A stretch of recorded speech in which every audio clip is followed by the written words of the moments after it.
नारायणं नमस्कृत्य नरं चैव नरोत्तमं देवीं सरस्वतीं व्यासं ततो जयमुदीरयेत्। नष्टप्रायेष्वपत्रेषु नित्यं भागवतसेवया भगवतीरुत्तमश्लोके भक्तिर्भवती नैष्टिकी। कृष्णाय वासुदेवाय देवकीनन्दनाय च नन्दगोपकुमाराय गोविन्दाय नमो नमः। ओमज्ञानतिमिरन्दस्य ज्ञानाञ्जनशलाकया चक्षुरोन्मिलितं येन तस्मै श्रीगुरवे नमः। नमो विष्णुपादाय कृष्णप्रेष्ठाय भूतले श्रीमते भक्तिवेदान्त स्वामिन्निति नामिने। नमस्ते सारस्वती देवे गौरवाणी प्रचारिणे निर्विशेष शून्यवादी पाश्चात्य देशतारिणे। जय श्री कृष्ण चैतन्य प्रभु नित्यानंद श्री अद्वैत गदाधार श्रीवासादि गौर भक्तवृंद। हरे कृष्णा कृष्ण कृष्ण हरे हरे हरे राम राम राम राम हरे हरे। हरे कृष्णा।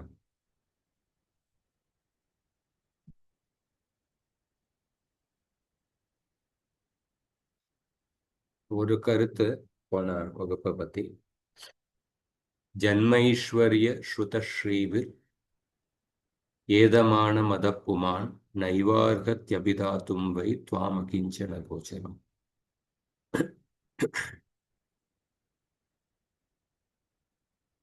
இந்த ஸ்லோகத்துல சப்போஸ் ஒருத்தர்கிட்ட இந்த 4 வகையான செல்வங்கள், பணம்,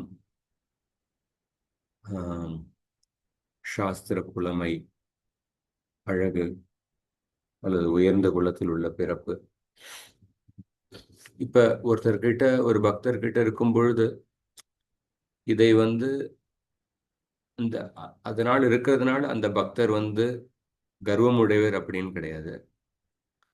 நம்ம கிட்ட ஒருத்தர்கிட்ட இந்த செல்வம் எடுக்கும்போது நம்ம பகவான் இதை நம்ம கொடுத்திருக்காரு, இதை கிருஷ்ணருடைய சேவையில் உபயோகப்படுத்தணும். எந்த செல்வம் இருக்கின்றதோ, எந்த மேன்மை இருக்கின்றதோ. இந்த ஸ்லோகத்துல சொல்லப்பட்டுள்ள கருத்து என்னன்னா, இப்ப இந்த 4 விஷயத்தினால ஒருத்தருக்கு கர்வம் வருவதற்கு வாய்ப்பு இருக்கு. அந்த ஒருத்தருக்கு கர்வம் இருந்ததுன்னா அந்த நபர் பகவானுடைய நாமத்தை உணர்ச்சி பூர்வமாக உச்சரிக்க முடியாது. அதுதான் சொல்லப்பட்டிருக்கு. பல பக்தர்கள் அவங்க கிட்ட உயர்ந்த குலத்துல பிறப்போ, செல்வமோ, சாஸ்திர புலமையோ, அழகோ இருந்தும் அவங்க பல பக்தர்கள் பணிவுடன் அதை கிருஷ்ணருடைய சேவையில உபயோகிக்கிறாங்க. அப்படிப்பட்ட பக்தர்கள் வாமனதேவருடைய கருத்தின்படி அவர்கள் பகவானுடைய உயர்ந்த அனுகிரகத்தை பெற்றுள்ளார்கள், கருணையை பெற்றுள்ளார்கள். கிருஷ்ணர் பலி மகாராஜர் கிட்ட ஒரு கர்வம் இருந்தது. அவருடைய கர்வத்தை எப்படி நீக்கினார்? அவருடைய செல்வத்தை அபகரித்து நீக்கினார். சுதாமா கிட்டவே ஒரு கர்வம் இருந்தது. சுதாமா கிட்ட நான் ரொம்ப வைராக்கியமுடைய ஏழ்மையில் உள்ள பிராமணர் அப்படின்னு ஒரு கர்வம் இருந்தது. அந்த கர்வத்தை கிருஷ்ணர் செல்வத்தை கொடுத்து நீக்கினார். எதுக்கு சொல்ல வரேன்னா, கர்வம்ங்கிறது ஆணவம் சில சமயம் செல்வத்தினாலும் இருக்கலாம், சில சமயம் ஆணவம்ங்கிறது ஏழ்மையிலையும் இருக்கலாம். நான் ரொம்ப வைராகியம் உடையவன் அப்படின்னு நினைத்து கூட ஒருத்தர் கர்வப்படலாம். குறிப்பாக கர்வம் இருக்கும் பொழுது அவரால் கிருஷ்ணருடைய நாமத்தை வந்து ஒரு சரணாகதி மனப்பான்மையில் உணர்ச்சி பூர்வமாக உச்சரிக்க முடியாது. அந்த கருத்து சொல்லப்படுறது. ஸோ நம்ம 28வது ஸ்லோகம் பார்க்கும்பொழுது, மன்யே த்வாம் காலம் ஈஷானம் அநாதி நிதனம் விபும் சமம் சரந்தம் சர்வத்திர. இதில் 28 பார்த்தாச்சா? இல்லை, 27 பார்த்தோம். நமோ அகிஞ்சன வித்தாய. இப்போ 28 பார்ப்போம். ஸோ 27ல் சில கருத்து பொருளுரையிலேருந்து பார்த்துட்டு 28 பார்ப்போம்.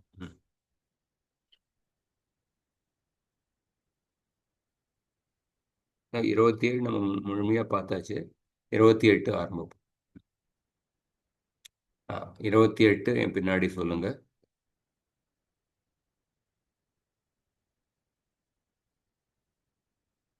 மன்யே த்வாம் காலமீஷாணம் மன்யே த்வாம் காலம் ஈஷானம் அநாதிநிதனம் விபும் அநாதிநிதனம் விபும் சமம் சரந்தம் சர்வத்ர சமம் சரந்தம் சர்வத்ர பூதானாம் யன்மிதக் கலிஹி பூதானாம் யன்மிதக் கலிஹி. மொழிபெயர்ப்பு வழங்க. எம்பெருமானே, தங்களை நான் நித்திய காலமாகவும் பரம ஆளுநராகவும் துவக்கமோ முடிவோ இல்லாதவராகவும் எங்கும் பரவியிருப்பவராகவும் கருதுகிறேன். உங்களுடைய கருணையை விநியோகிப்பதில் நீங்கள் அனைவரிடமும் சமமாக நடந்து கொள்கிறீர்கள். ஜீவராசிகளுக்கு இடையில் உள்ள சண்டை சச்சரவுகளுக்கு சமூக தொடர்புகளே காரணம். இங்க இந்த ஸ்லோகத்துல குந்தி மகாராணி மன்யே த்வாம், என்னுடைய அபிப்பிராயம் என்னன்னா, காலம், நீங்கள் தான் காலமாக இருந்து இந்த உலகத்தில் எல்லோரையும் அழிக்கின்றீர்கள். ஈஷானம், எல்லோரையும் கட்டுப்படுத்தும் நபர் ஈஸ்வரன் நீங்க தான். அனாதி நிதனம், உங்களுக்கு தொடக்கம் கிடையாது, உங்களுக்கு முடிவும் கிடையாது. அனாதி நிதனம் விபும், மிக உயர்ந்த சக்தியை உடையவர். சமம், நீங்கள் எல்லோரையும் சமமாக பார்க்கின்றீர்கள். சமம் சரந்தம் சர்வத்ர பூதானாம் யன்மிதக் கலிஹி, நீங்கள் எல்லோரையும் சமமாக பார்க்கின்றீர்கள். சர்வத்திர சர்வத்திர சர்வத்திர சரந்தம்,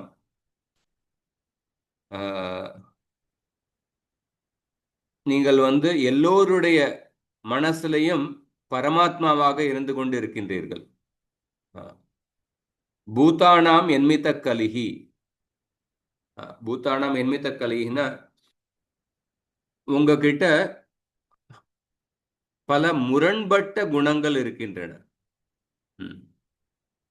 பல முரண்பட்ட குணங்கள்.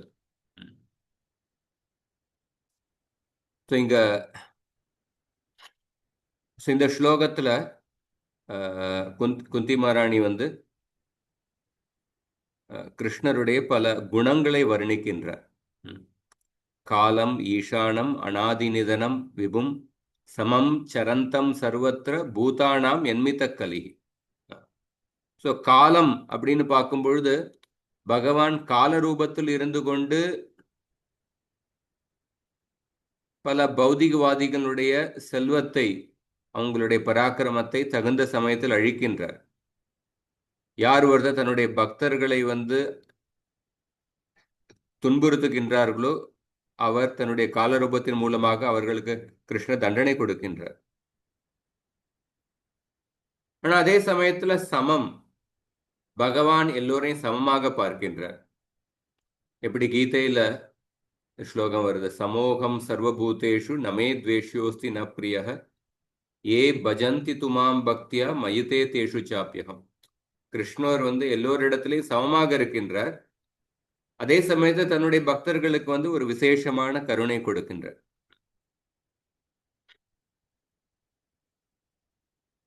எண்மித்த கலி இந்த வார்த்தையை கொஞ்சம் துல்லியமாக நுணுக்கமாக பார்ப்போம். பூதானாம் எண்மித்த கலி அப்படின்னா விஷ்ணா சக்கர தாக்கூர் சொல்றார், பகவான் கிட்ட முரண்பட்ட குணங்கள் இருக்கின்றன. முரண்பட்ட குணங்கள் அப்படின்னு பார்க்கும் பொழுது பகவான் கிட்ட சில சமயம் இரக்கத்தன்மையை பார்க்கிறோம், சில சமயம் அவர் தண்டனையும் கொடுக்கின்றார்.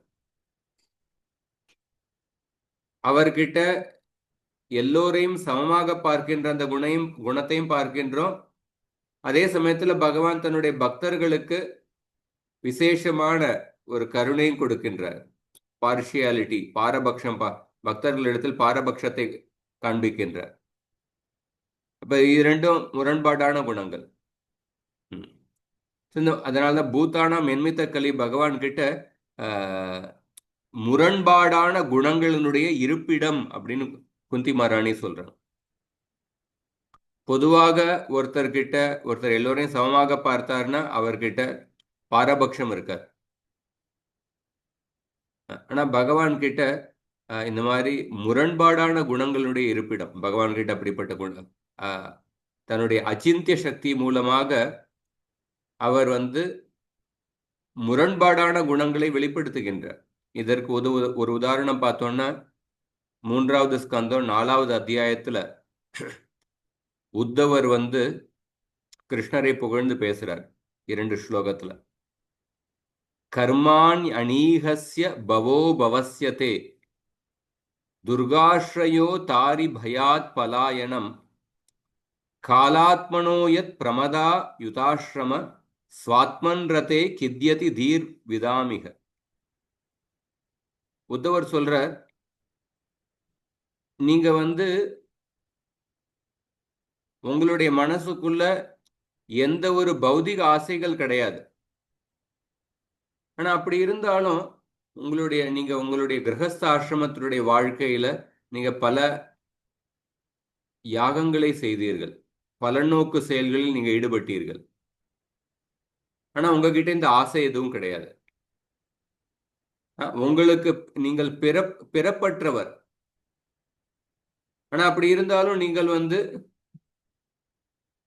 ஒவ்வொரு அவதாரத்திலும் ஒருத்தர் மூலமாக இந்த உலகத்தில் பிறக்கின்றீர்கள். நீங்க தான் இந்த உலகத்தையே கட்டுப்படுத்தும் காலம் உங்களுடைய கட்டுப்பாட்டுக்குள் இருக்கு. ஆனா அப்படி இருந்தாலும் நீங்க உங்களுடைய எதிரியை பார்த்து நீங்க பயந்து ஓடுகின்றீர்கள். ஜராசந்தனும் காளையவனும் மதுராவை தாக்கிய பொழுது நீங்கள் பயந்து ஓடினீர்கள். நீங்க ஆத்மாராமர். உங்களிடத்திலே நீங்க எப்பொழுதும் நிறைவாக இருக்கின்ற சுகத்தை அனுபவித்துக் கொண்டு இருக்கின்றீர்கள். ஆனா அதே சமயத்துல நீங்க உங்களுடைய இல்லற வாழ்க்கையில 16,108 மனைவிகளுடன் நீங்கள் இல்லற வாழ்க்கையை அனுபவித்துக் கொண்டிருந்தீர்கள். இப்படிப்பட்ட முரண்பாட்டான குணங்களை பார்க்கும் பொழுது உயர்ந்த சான்றோர்கள், உயர்ந்த முனிவர்களே கூட அவங்களே குழம்பி விடுகின்றார்கள். அவங்களே குழப்பமடைந்து விடுகின்றார்கள்.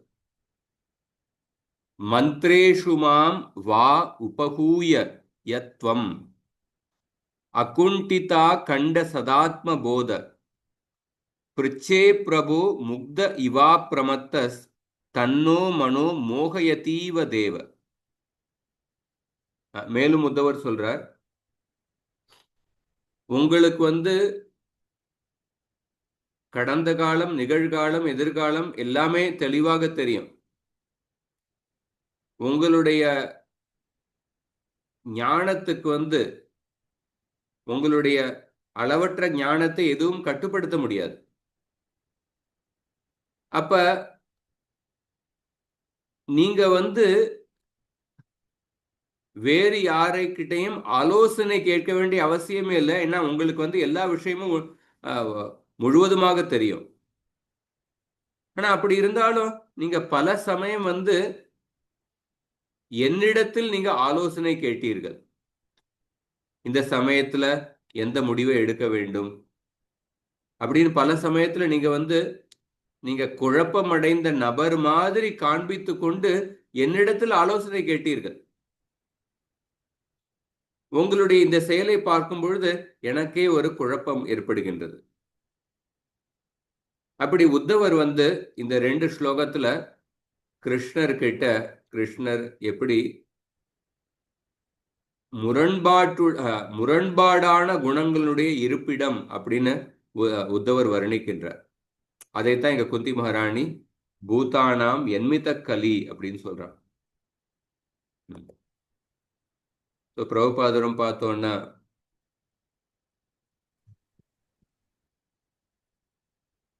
குந்தி மகாராணிக்கு கிருஷ்ணர் எப்படி பூரண புருஷோத்தமர் பகவான் எல்லோருடைய ஹிருதயத்தில் வசித்துக் கொண்டிருக்கின்ற பரமாத்மா அப்படின்னு தெரியும். அதனால்தான் கிருஷ்ணருடைய பகவானுடைய ஸ்தானத்தை இந்த ஸ்லோகத்துல குந்தி மகாராணி வர்ணிக்கின்றார்.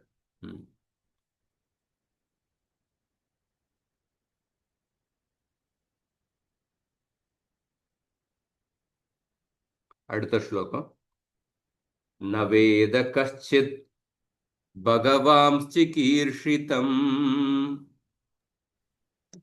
நவேத கச்சித் பகவம்ச சிகீர்ஷசிதம் தவேகமானஸ்ய நிருணாம் விடம்பணம் தவேகமானஸ்ய திருணாம் விடம்பனம் நயஸ்ய கஷ்சித் தயிதோஸ்தி கர்ஹி சேத் நயஸ்ய கசித் தயிதோஸ்திதி கர்ஹித द्वेष्यश्च यस्मिन् विषमामतिर्नृणाम् தேசியஸ்ய யஸ்மின் விஷமா மதித்ருணாம்.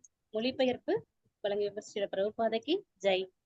பகவானே, மனித செயலை போல் காணப்படும் உங்களுடைய திவ்யமான லீலைகளை யாராலும் புரிந்து கொள்ள முடியாது.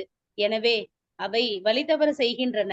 உங்களால் ஆதரிக்கப்படும் பொருளோ அல்லது வெறுக்கப்படும் பொருளோ எதுவும் இல்லை. என்றாலும் வெறும் கற்பனையால் நீங்கள் பாரபட்சம் கொண்டவரென மக்கள் நினைக்கின்றன.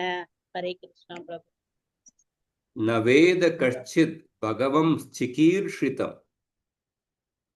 இந்த உலகத்துல உங்களுடைய மனசுக்குள்ள இருக்கின்ற நோக்கங்களை யாராலையும் புரிந்து கொள்ள முடியாது. தவேகமானஸ்ய நிருணாம் விடம்பனம். குறிப்பாக நீங்க மனித ரூபத்தில் அவதாரம் செய்யும் பொழுது உங்களுடைய லீலைகளுக்கு பின்னாடி உள்ள சிகீர்ஷிதம், நீங்கள் என்ன செய்ய விரும்புகின்றீர்கள், என்ன உங்களுடைய மனசுக்குள்ள என்ன நோக்கம் இருக்கு, அதை நவேத யாராலையும் புரிந்து கொள்ள முடியாது. அதை புரிந்து கொள்வது ரொம்ப கஷ்டம். நயஸ்ய கஷ்சித் தைதோஸ்தி கருகிச்சித். நீங்கள் யாரையும் வெறுப்பதும் கிடையாது, யாரையும் விரும்புவதும் கிடையாது. தைதோஸ்தி கருகிச்சித் துவேஷ்யஸ்ச. யாரையும் வெறுப்பதும் கிடையாது, யாரையும் விரும்புவதும் கிடையாது. யஸ்மின் விஷமா மதிர்நிணாம். ஆனா உங்களை பத்தி பல பேர் பல வகையான அபிப்பிராயங்களை வைத்துள்ளார்கள். பல பேர் பல வேறுபட்ட அபிப்பிராயங்களை வைத்துள்ளார்கள். பல பேர் உங்ககிட்ட பாரபட்சம் இருக்கு அப்படின்னு உங்ககிட்ட உங்க மேல பழியை போடுறாங்க. உங்களை பத்தி பல வகையான வேறுபட்ட அபிப்பிராயங்களை பல பேர் வச்சிருக்காங்க. இந்த 29 மற்றும் 30 இந்த 2 ஸ்லோகத்துல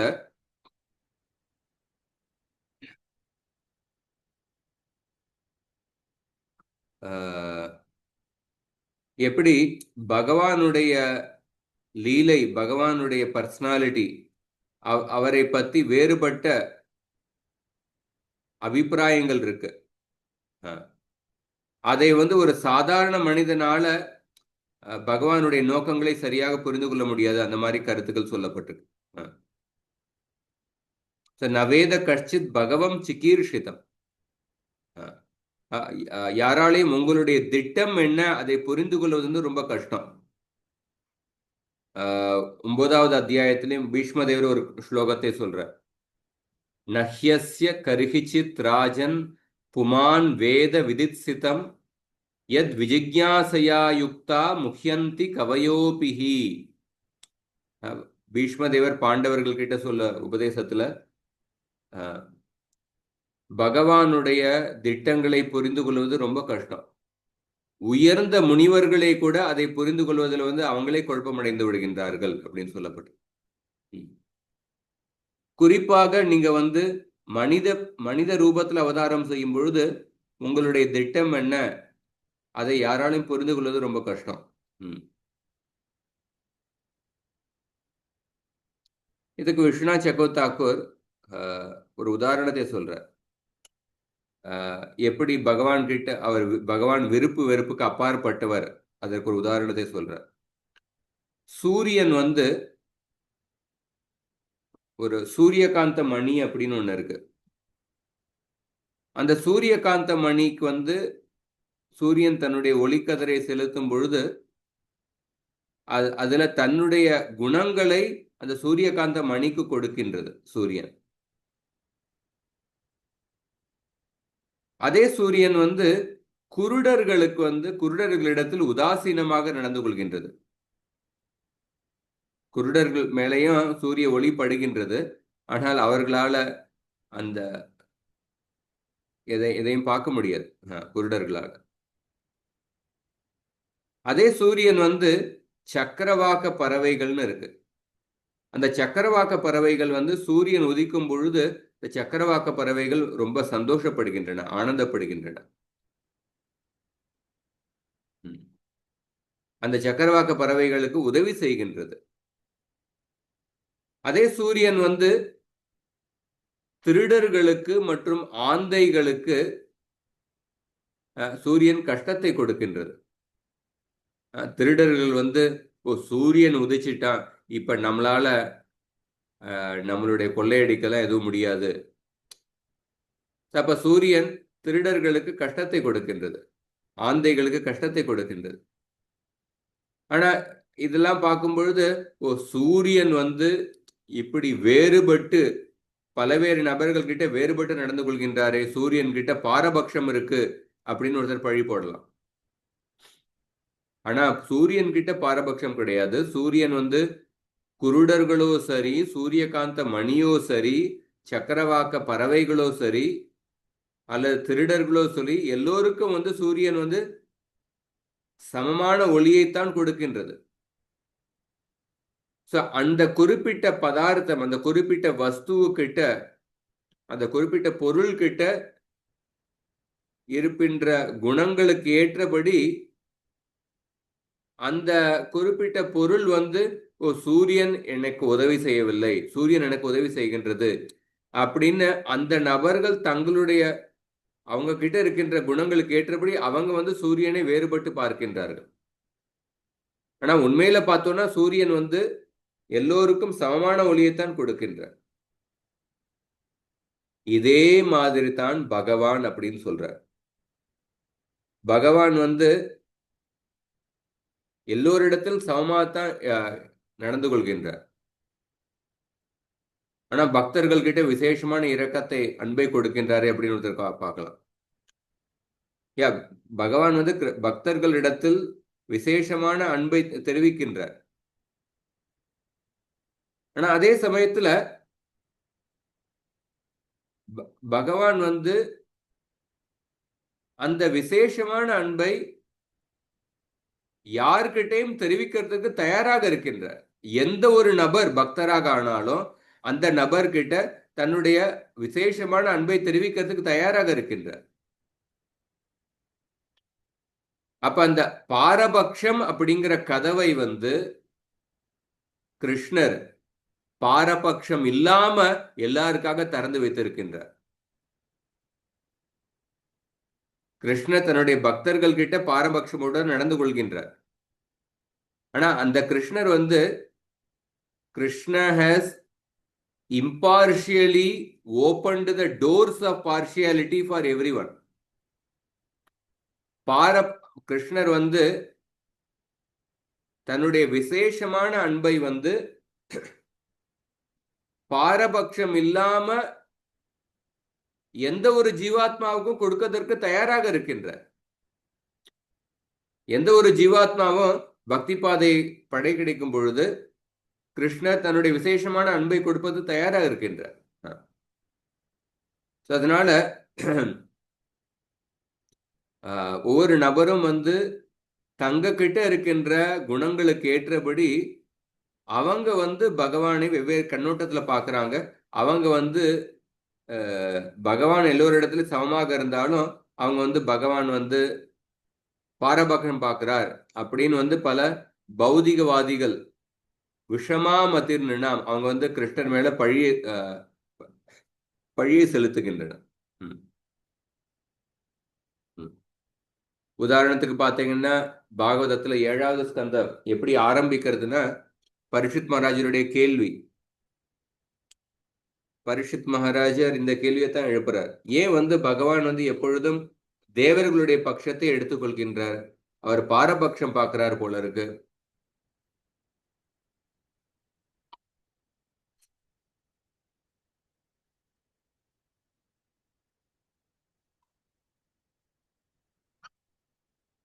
அப்படின்னு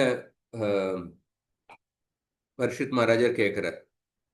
கிருஷ்ணருடைய பகவானை பத்தி பகவான் கிட்ட பாரபட்சம் குணம் இருக்கே அப்படின்னு சொல்லி அந்த கேள்வி எழுப்புறார். அதன் மூலமாக தான் 7வது ஸ்கந்தம் ஆரம்பிக்கிறது. ஏன்னா அவர் பார்த்தார் இந்த மாதிரி பகவான் வந்து தேவர்களுடைய பட்சத்தை எடுத்துக்கொண்டு ஹிரண்யகசிபு மற்றும் ஹிரண்யாக்ஷரை வந்து வதம் செய்தார். இந்த மாதிரி அதனால பகவான் பாரபட்சம் பார்க்கிறார் அப்படின்னு கேள்வி எழுப்புறார். ஆனா பரீட்சித் மகாராஜருடைய தாத்தா யுதிஷ்டிர மகாராஜர் அவர் வந்து முற்றிலும் எதிர்மாறான கேள்வி எழுப்பினார். ஏன் பகவான் வந்து இவ்வளவு பெருந்தன்மை காமிக்கின்றார் அப்படின்னு அவர் கேள்வி எழுப்பினார். யுதிஷ்டிர மகாராஜர் கண் முன்னாடி சிசுபாலனை வதம் செஞ்சதுக்கு அப்புறம் சிசுபாலன் வந்து கிருஷ்ணருடைய சரீரத்தில் சேர்ந்து முக்தி அடைந்தார். அதை வந்து அவர் கண் முன்னாடி பார்த்தார். அதை பார்த்துட்டு யுதிஷ்டிர மகாராஜர் கேள்வி கேட்கிறார், ஏன் பகவான் வந்து இவ்வளவு பெருந்தன்மையுடன் இருக்கின்றார், இப்படிப்பட்ட உயர்ந்த அசுரனுக்கு வந்து இவ்வளவு முக்தியை கொடுத்திருக்காரு அப்படின்னு அந்த கேள்வியை கேட்கிறார். ரெண்டு விதம் பார்க்கும் பொழுது ஹிரண்யகசிபு தான் சிசுபாலனாக அவர் வந்து பிறந்தார். நரசிம்மர் தான் கிருஷ்ணராக அவதாரம் செய்தார். அல்லது நரசிம்மர் கிருஷ்ணர் ரெண்டும் ஒரே நபர் தான். நரசிம்மர் வந்து ஹிரண்யகசிபுவை கொன்னதை கேட்டுட்டு பரீட்சித் மகாராஜருடைய கேள்வி வந்து பகவான் தேவர்களுடைய பட்சத்தை ஏன் எடுத்துக்கொண்டு பாரபட்சம் பார்க்கிறார் அப்படின்னு கேட்கிறார். ஆனா அதே ஹிரண்யகசிபு சிசுபாலனாக பிறந்த பொழுது கிருஷ்ணர் சிசுபாலனை கொன்னதை பார்த்துட்டு யுதிஷ்டிர மகாராஜர் கேட்கிறார், பகவான் ஏன் இவ்வளவு பெருந்தன்மையுடன் இருக்கின்றார்? சோ கொல்லப்பட்ட நபரும் அதே நபர், கொன்ற நபரும் அதே நபர். ஆனா பேரனுடைய கேள்வி என்ன? பகவான் ஏன் பாரபட்சம் பார்க்கிறார்? தாத்தாவினுடைய கேள்வி என்ன? பகவான் ஏன் இவ்வளவு பெருந்தன்மையுடன் இருக்கின்றார்? அந்த மாதிரி பாகவதத்திலே அற்புதமான இது வருது. சோ பகவான் கிட்ட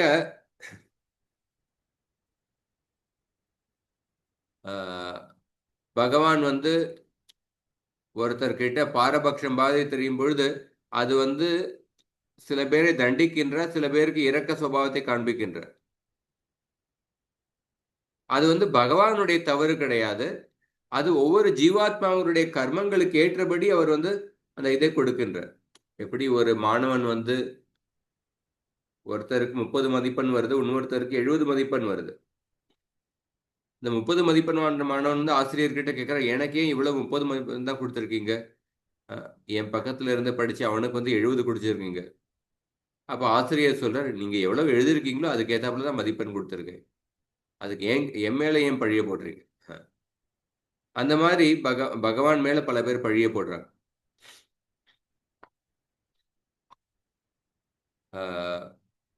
காந்தாரியை கூட கிருஷ்ணன் மேல பழி போட்டாங்க. இந்த மாதிரி நீங்க நினைச்சிருந்தீங்கன்னா இந்த யுத்தத்தை தடுத்து நிறுத்தி இருக்கலாம்.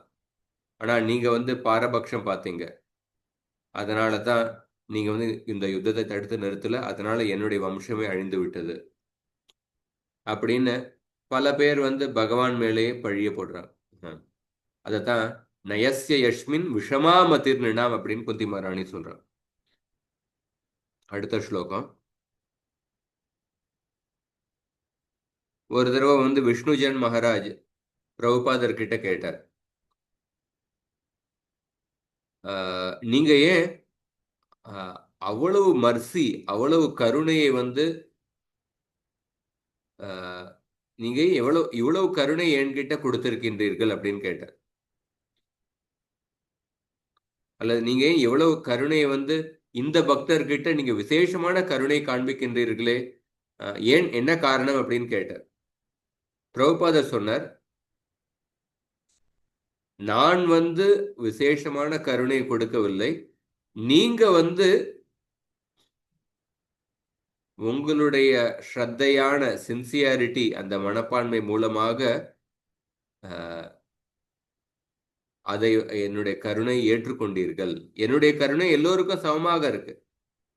ஆனா நீங்க அல்லது இந்த பக்தர் அவருடைய ஸ்ரத்தை மூலமாக அவர் அந்த விசேஷமான கருணை ஏற்றுக்கொண்டார். மற்றவர்கள் அந்த விசேஷமான கருணை ஏற்றுக்கொள்வதற்கு தயாராக இல்லை அப்படின்னு சொன்னார். அடுத்த ஸ்லோகம். ஜன்ம கர்மச்ச விஸ்வாத்மன் ஜன்ம கர்மச்ச விஸ்வாத்மன் அஜஸ்யா கர்த்துராத்மனஹ அஜஸ்யா கர்த்துராத்மனஹ திரியங் ரிஷிஷு யாதஸ்ஸு திரியன் ரிஷிஷு யாதன்ஷு ததத்யந்த விடம்பனம். ததத் எந்த விடம்பனம். மொழிபெயர்ப்பு பொருளுரை வழங்கியவர் ஆசா பக்திவேதாந்த சுவாமி ஸ்ரீல பிரபுபாத ஜெய். பிரபஞ்சத்தின் ஆத்மாவே, தாங்கள் செயலற்றவர் என்ற போதிலும் செயல்படுகிறீர்கள். தாங்கள் பிறப்பற்றவராகவும் ஜீவசக்தியாகவும் இருப்பினும் பிறப்பை ஏற்கின்றீர்கள். நீங்கள் மிருகங்கள், மனிதர்கள், முனிவர்கள் மற்றும் நீரினங்கள் ஆகியவற்றிற்கிடையில் அவதரிக்கிறீர்கள். உண்மையில் இது திகைப்பூட்டுவதாகும். ஹரேஷ்ணன். விஸ்வாத்மன் அப்படிங்கிற வார்த்தை மூலமாக கிருஷ்ணரை அழைக்கின்றார். இந்த பிரபஞ்சத்தினுடைய ஆத்மாவே, இந்த பிரபஞ்சத்தினுடைய உயிரே அப்படின்னு அழைக்கின்றார். அஜஸ்ய, உங்களுக்கு பிறப்பு கிடையாது, நீங்க பிறப்பற்றவர்.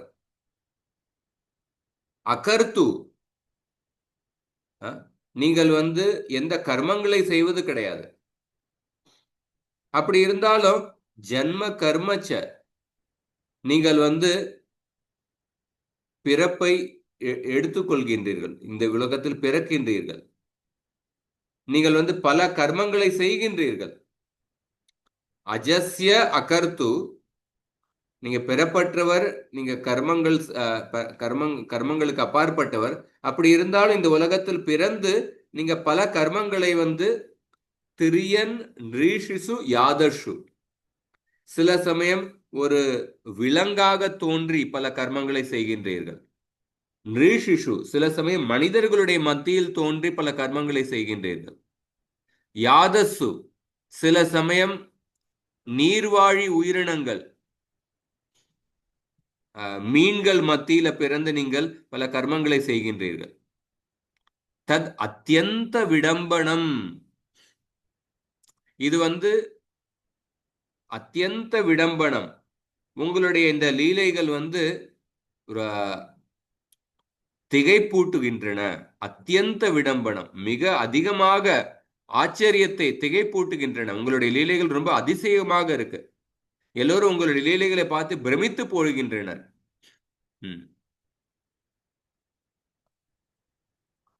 நீங்க பார்க்கும் பொழுது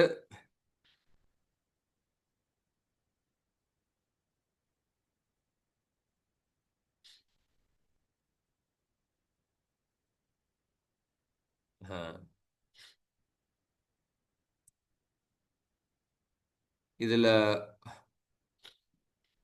பகவான் ஒரு குறிப்பிட்ட அவதாரத்தில் எடுக்கும் பொழுது அவர் அந்த அவதாரத்துக்கு ஏற்றபடி அவர் வந்து பொருத்தமாக நடந்து கொள்கின்றார். உதாரணத்துக்கு ஒரு பன்றியாக அவதாரம் செய்யும் பொழுது, வராக அவதாரமாக அவதாரம் செய்யும்போது ஒரு பன்றி எப்படி நடந்து கொள்ளுமோ அதே மாதிரி பகவான் நடந்து கொண்டார். ஒரு ஆமையாக அவதாரம் செய்யும் பொழுது ஆமை எப்படி நடந்து கொள்ளுமோ அதே மாதிரி நடந்து கொண்டார்.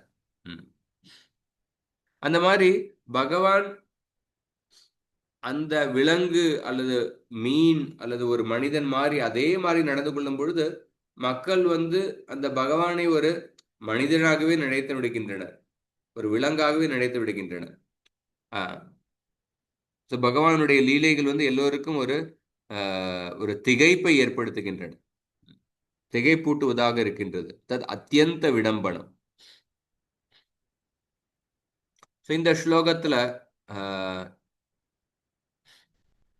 பகவானுடைய தெய்வீக நிலைகள் குழப்பமானவையாக மட்டுமன்றி முரண்பாடு உள்ளவகையாகவும் காணப்படுகின்றன. மனிதனுடைய சிந்தனைக்கு அப்பாற்பட்டதாக இருக்கின்றது.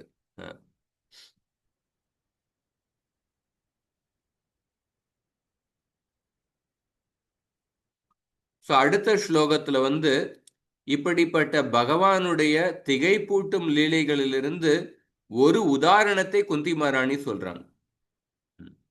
அத்தியந்த விடம்பனம் அப்படின்னு போன ஸ்லோகத்துல இருந்தது, அதனுடைய தொடர்பு ஏற்படுத்தி அப்படிப்பட்ட திகைப்பூட்டும் லீலைகளுக்கான ஒரு உதாரணத்தை சொல்றார். இதை சொல்லுங்க. கோப்யாததே த்வயி கிருதா கசிதாம தாவத் गोप्यतते त्वयि कृता कशितामतावत् याते दशाश्रुकलिलाञ्जनसम्भ्रमाक्षम् याते दशाश्रुकलिलाञ्छनसम्भ्रमाक्षम् वक्त्रं निनीय भयभावनया स्थितस्य वक्त्रं निनीय भयभावनया स्थितस्य सा मां विमोहयति भीरपि यद्भिबेति क्षामां विमोहयति अपि यत् पिबेति. எனது அன்புள்ள கிருஷ்ணா, நீங்கள் ஒரு குற்றத்தை செய்துவிட்ட பொழுது உங்களை கட்டி போடுவதற்காக யசோதை ஒரு கயிற்றை கையில் எடுத்தாள். இதனால் அமைதி இழந்த உங்களுடைய கண்களிலிருந்து பெருகி வழிந்த கண்ணீர் கண்ணிமையில் பூசப்பட்டிருந்த மையை அளித்தது. மேலும் பயஸ்வரூபியே, உங்களை கண்டு அஞ்சிய போதிலும் நீங்கள் அதனால் அச்சத்திற்கு உள்ளானீர்கள். இக்காட்சி என்னை குழப்பமடைய செய்கிறது. ஹரே கிருஷ்ண. இந்த ஸ்லோகத்துல குந்தி மகாராணி வந்து கிருஷ்ணருடைய தாமோதர லீலையை வந்து ஞாபகப்படுத்துகின்றார்கள். யசோதா வந்து உங்களை கட்டி போடுவதற்காக ஒரு கயிற்றை எடுத்தாங்க. அப்ப உங்களுடைய கண்ணிலிருந்து கண்ணீர் வந்து கொண்டு இருந்தது. அந்த கண்ணீர் மூலமாக உங்களுடைய மை வந்து அழிந்து கொண்டு இருந்தது. நீங்க வந்து பயப்பட்டு கொண்டு இருந்தீங்க, பயத்தை வெளிப்படுத்தி கொண்டு இருந்தீர்கள். பயஸ்வரூபமே உங்களை பார்த்து பயப்படுகின்றது. ஆபன்ன சம்ஸ்மிருதிம் கோராம் என்னாம விவசோகிருணன் ததசத்யோ விமுச்சேத யத்பிபேதி ஸ்வயம் பயம். பாகவதத்தினுடைய 1வது அத்தியாயத்தில் இந்த ஸ்லோகம் வருது. ஒருத்தர் கிருஷ்ணருடைய நாமத்தை உச்சரிக்கும் பொழுது அந்த பயஸ்வரூபமே கிருஷ்ணருடைய நாமத்தை கேட்டு பயப்படுகின்றது. அப்படி இருக்கும் பொழுது நீங்கள் வந்து யசோதாவின் கையில இருக்கின்ற கயிறை பார்த்து நீங்க பயப்பட்டு கொண்டு இருக்கின்றீர்கள். இந்த ஒரு காட்சி என்னுடைய மனசுலேயே ஒரு திகைப்பை ஏற்படுத்துகின்றது. சாமாம் விமோகயதி பீர் அபியத் பிபேதி. சாமாம் விமோகயதி, என்னுடைய மனசுலேயே ஒரு திகைப்பூட்டுகின்றது, குழப்பத்தை ஏற்படுத்துகின்றது. இங்க பார்க்கும் பொழுது குந்தி மகாராணிக்கு வந்து கிருஷ்ணர் பகவான் அப்படிங்கிற அந்த விஷயம் தெரியும். அதனாலதான் குந்தி மகாராணி சொல்றாங்க, இந்த மாதிரி பயஸ்வரூபமே கிருஷ்ணரை பார்த்து பயப்படுகின்றது. ஆஹ் ஆனா அந்த அந்த கிருஷ்ணர் பகவான் அப்படின்னு தெரியும். அதனாலதான் குந்தி மகாராணி வந்து எப்படி ஏன் கிருஷ்ணர் வந்து யசோதையை பார்த்து பயப்படுகின்றாரே அப்படின்னு நினைச்சு குந்தி மகாராணி வந்து ரொம்ப ஆச்சரியப்படுறாங்க.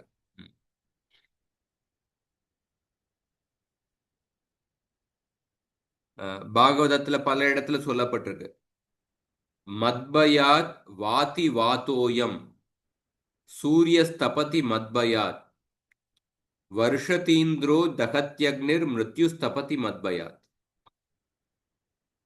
இந்த ஸ்லோகம் கபிலதேவருடைய போதனைகள்ல வருகின்றது.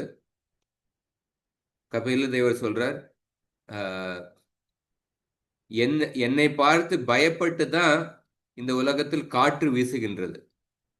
என்னை பார்த்து பயப்பட்டு தான், என்னிடத்தில் உள்ள பயத்தினால தான் சூரியன் வந்து உதிக்கின்றது. என்னிடத்தில் உள்ள பயத்தினால தான் இந்திரன் வந்து இந்த உலகத்தில் மழையை கொடுக்கின்றார். என்னிடத்தில் உள்ள பயத்தினால தான் நெருப்பு வந்து வெப்பத்தை கொடுக்கின்றது. என்னிடத்தில் உள்ள பயத்தினால தான் யமராஜர் வந்து எல்லோருக்கும் தகுந்த சமயத்துல மரணத்தை கொடுத்து கொண்டு இருக்கின்றார். அப்ப எல்லா தேவர்களும் என்னிடத்தில் உள்ள பயத்தினால தான் அவங்க வந்து தன்னுடைய கடமைகளை செய்து கொண்டு இருக்கின்றார்கள். அப்படிப்பட்ட கிருஷ்ணர் வந்து யசோதாவினுடைய கையில உள்ள கயிற்றை பார்த்து பயப்படுறார். இதுல ஒரு கருத்து விஸ்வநாத் சக்கரவர்த்தி ஒரு புஸ்தகம் ராகவர்த்ம சந்திரிகா அப்படிங்கிற அந்த புஸ்தகத்துல ஒரு கருத்தை எழுதுறார். அதுல வந்து ஒரு கேள்வி எழுப்புகின்றார். என்ன கேள்வின்னா,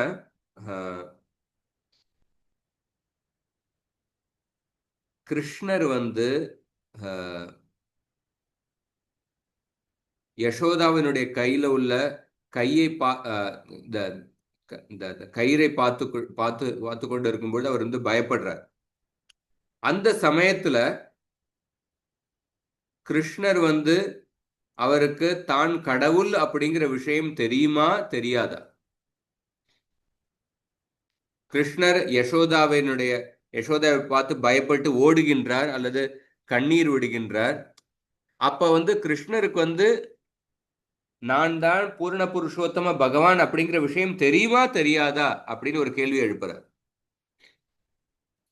இந்த கேள்வியை பத்தி யோசிச்சு பார்த்தீங்கன்னா, இந்த கேள்விக்கான பதில்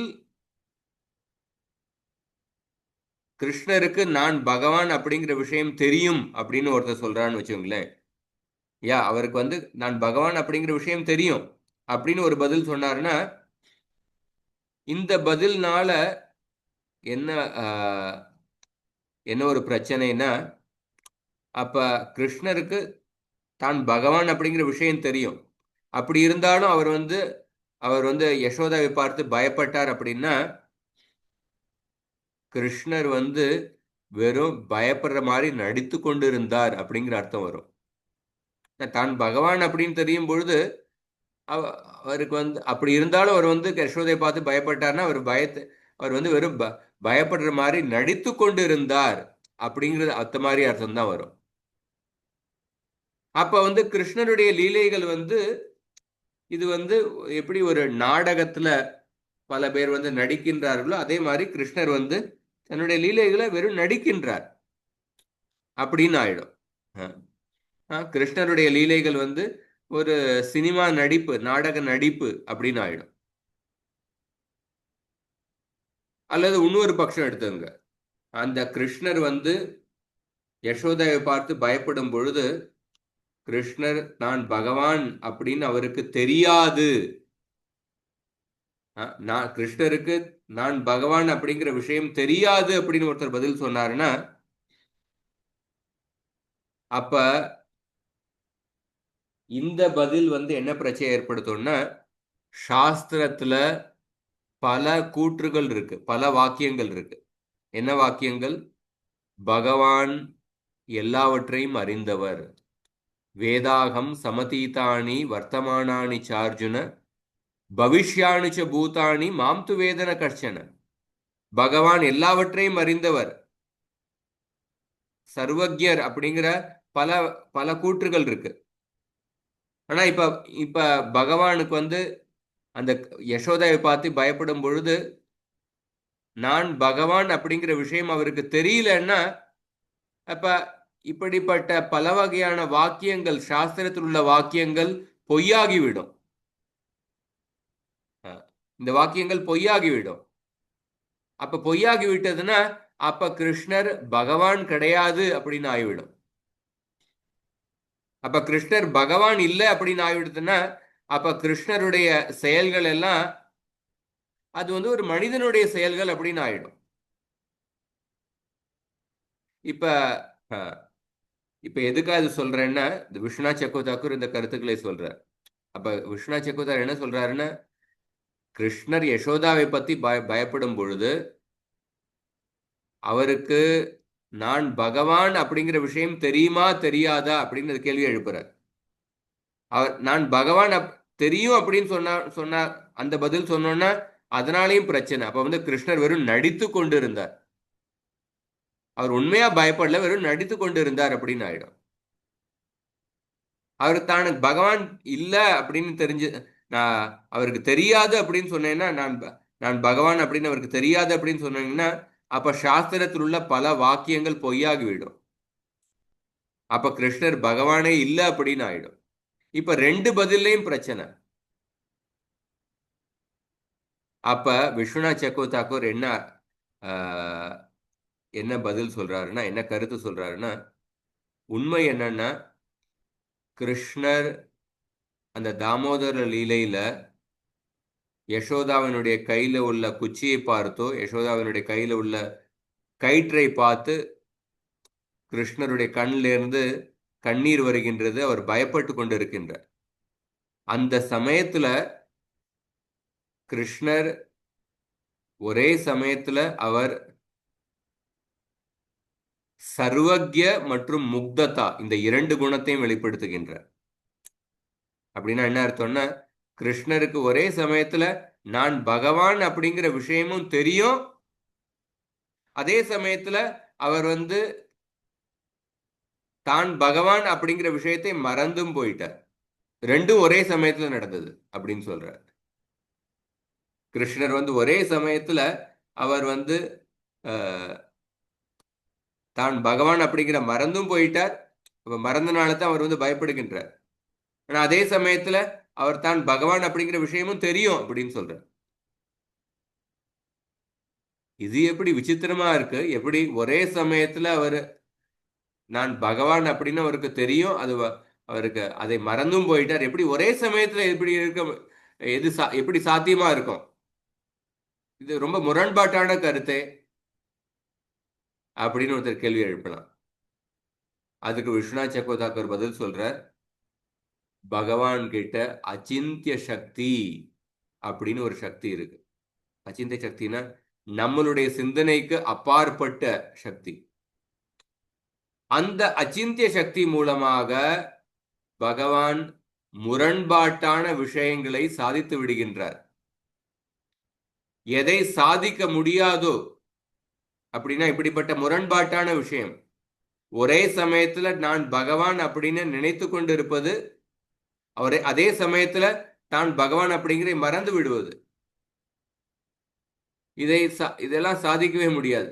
ஆனா எதை சாதிக்க முடியாதோ அந்த பகவானுடைய அச்சிந்த சக்தி சாதித்து விடுகின்றது.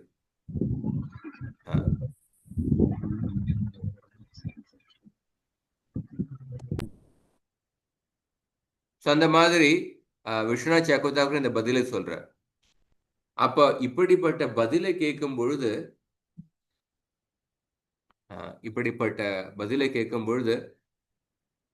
எல்லோருக்கும் ஒரு ஒரு ஆச்சரியத்தை ஏற்படும். எப்படி இது சாத்தியம்? எப்படி அச்சிந்த சக்தி மூலமாக? ஏன்னா இந்த உலகத்துல இந்த மாதிரி நாங்க நம்ம ஒரே சமயத்துல ஒருத்தர் வந்து ஒரு கேள்வியினுடைய பதிலை அவருக்கு ஞாபகமும் இருக்கு, மறந்தும் போயிட்டார்.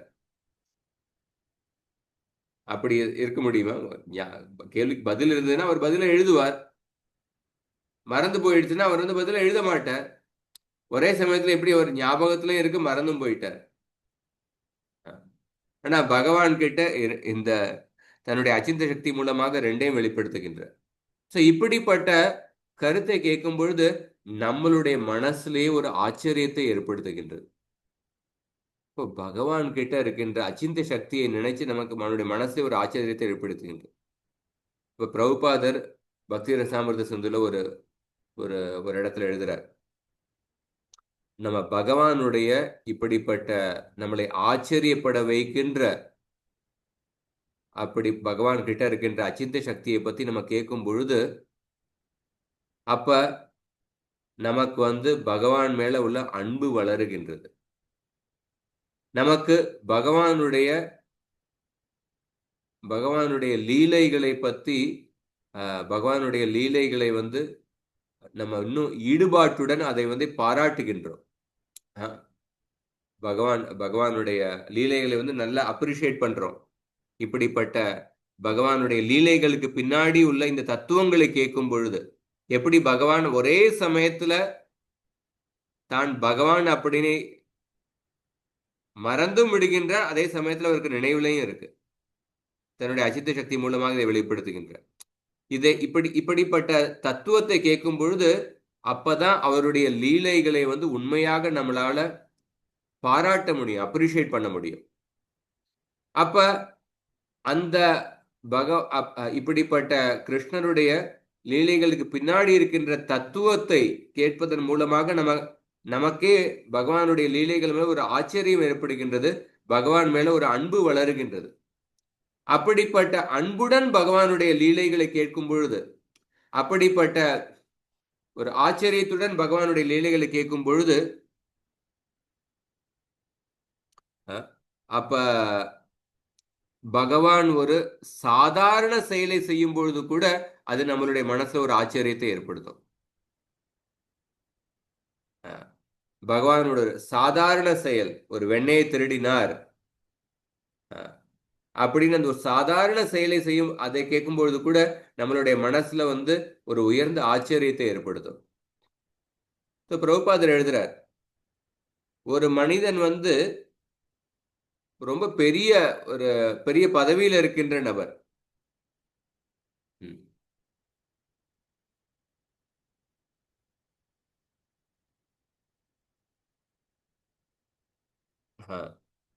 இல்ல பிரபுபாதர் என்ன எழுதுறாருன்னா, நம்ம ஒரு மனிதர்கிட்ட நம்ம கிட்ட ஒரு நபர்கிட்ட நமக்கு ஒரு அன்பு இருக்கும் பொழுது அந்த நபர் செய்கின்ற சாதாரண செயலை செய்யும் பொழுது, சாதாரண செயலை பத்தி கூட நம்ம ரொம்ப ஆச்சரியப்படுறோம். கிருஷ்ணர் வெண்ணெயை திருடினார் அப்படின்னு அந்த சாதாரண செயல் மூலமாகவும் கூட ஒரு பக்தர் ஆச்சரியப்படுகின்றார். ஆனா ஒரு நபர்கிட்ட அன்பு இல்லாத இருக்கும் பொழுது அவர்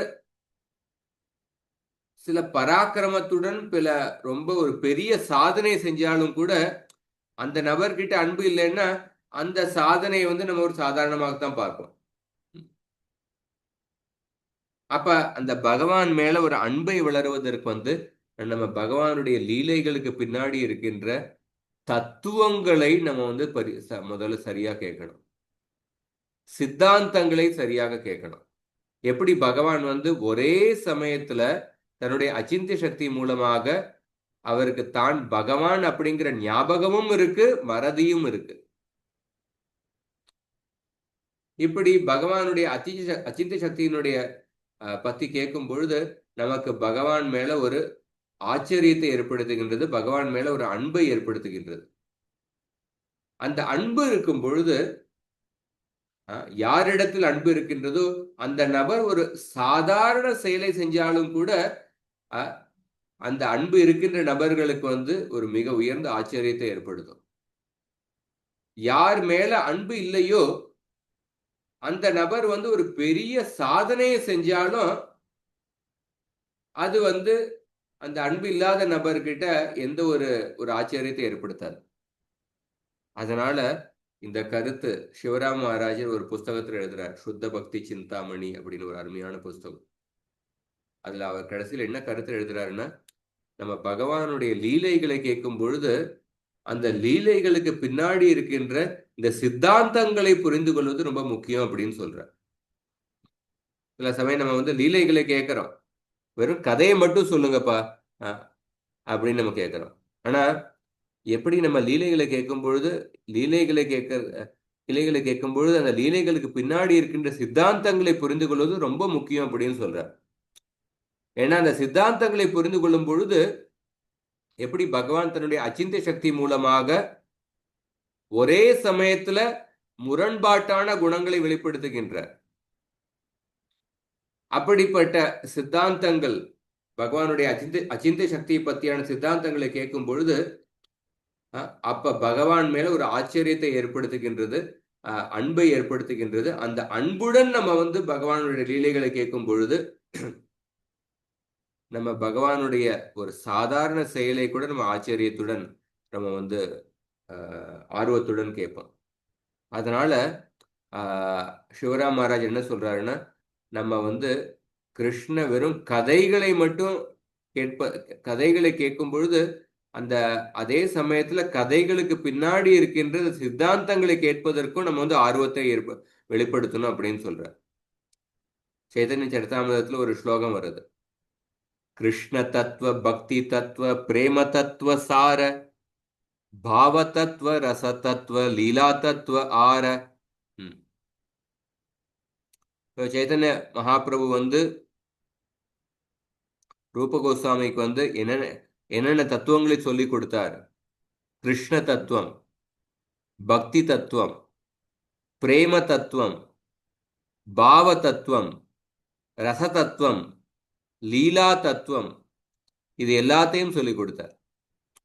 பஞ்ச தத்துவ ஏக வஸ்து நாஹி கிச்சு பேத ரச ஆஸ்வாதித்தே தபு விவித விபேத. கிருஷ்ணருடைய லீலைகளுக்கு பின்னாடி இருக்கின்ற அந்த தத்துவங்களை புரிந்து கொள்வது ரொம்ப முக்கியம். சித்தாந்தங்களை புரிந்து கொள்வது முக்கியம். ஏன்னா அந்த சித்தாந்தங்களை புரிந்து கொள்வதன் மூலமாக அந்த லீலைகளை கிருஷ்ணர் மேல அன்பு வளரும். அந்த வளர்ந்த அன்புடன் கிருஷ்ணருடைய லீலைகளை கேட்கும் பொழுது அந்த லீலைகளை நம்ம சரியாக நம்ம பாராட்ட முடியும். சரியாக பாராட்ட முடியும். அதனால தான் பகவானுடைய லீலைகளை கேட்கறதுக்கு முன்னாடி அவருடைய தத்துவங்கள் சித்தாந்தத்தை புரிந்து கொள்வது ரொம்ப முக்கியம். அதனால தான் பிரம்மா சொல்றார்,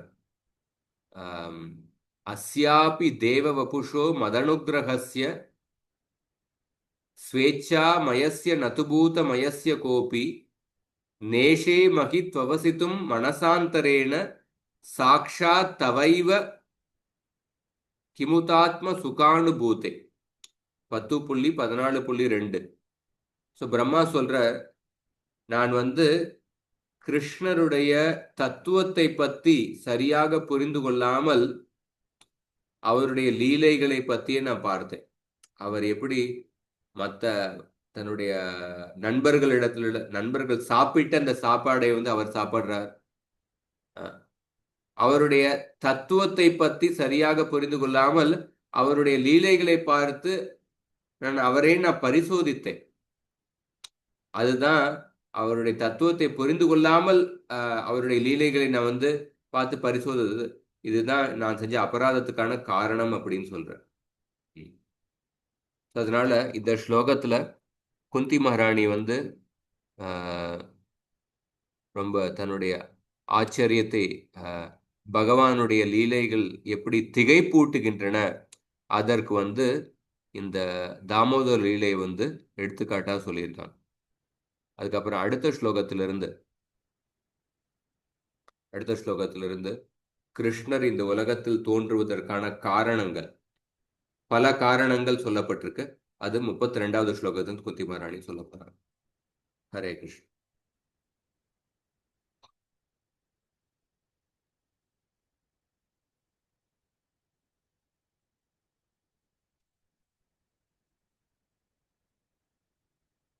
கேள்விக்கு முன்னாடி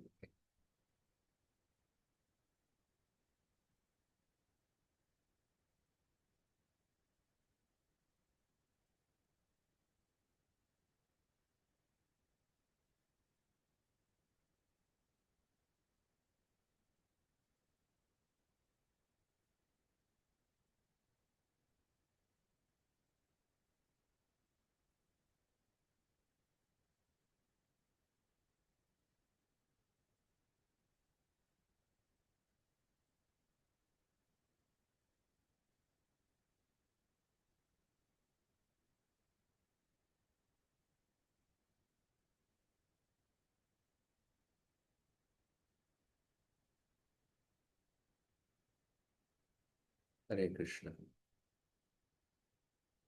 இதோட முடித்துக் கொள்வோம். அடுத்த வாரம் தொடரும். ग्रंथरा श्रीमद् भागवतम की जय, श्रील प्रभुपाद की जय, गौरव भक्त वृंद की जय।